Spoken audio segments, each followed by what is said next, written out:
Mexico is suspending relations with the U.S. and Canadian embassies. President Andrés Manuel López Obrador said this after criticizing U.S. Ambassador Ken Salazar's comments on a proposal for domestic judicial reform. Mexico has sent a diplomatic note to the United States to protest its neighbor's interventionist statements concerning a proposed domestic judicial reform. President Andrés Manuel López Obrador said Friday. This came a day after U.S. Ambassador Ken Salazar told reporters the change, which would see judges and magistrates elected by popular vote, will threaten a trade relationship that relies on investors' confidence in Mexico's legal framework. Mexico is one of the United States' largest trading partners. The two have a free trade agreement that also includes Canada. López Obrador read a press note at a press conference which said, "The ambassador's statement represents an unacceptable act of interference. It violates Mexico's sovereignty and does not reflect the degree of mutual respect that characterizes relations between our governments."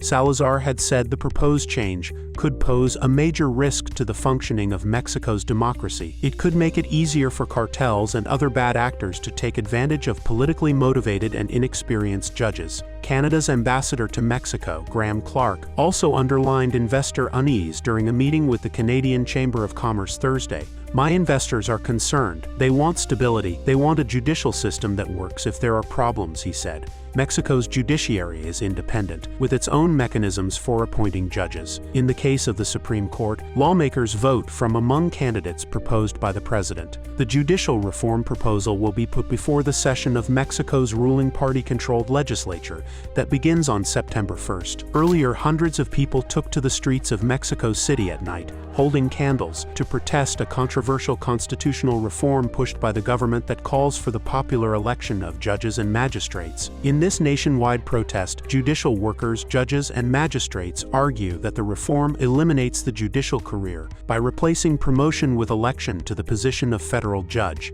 Do tell us what you think about this video in comments section, and for more news updates, subscribe to India Today.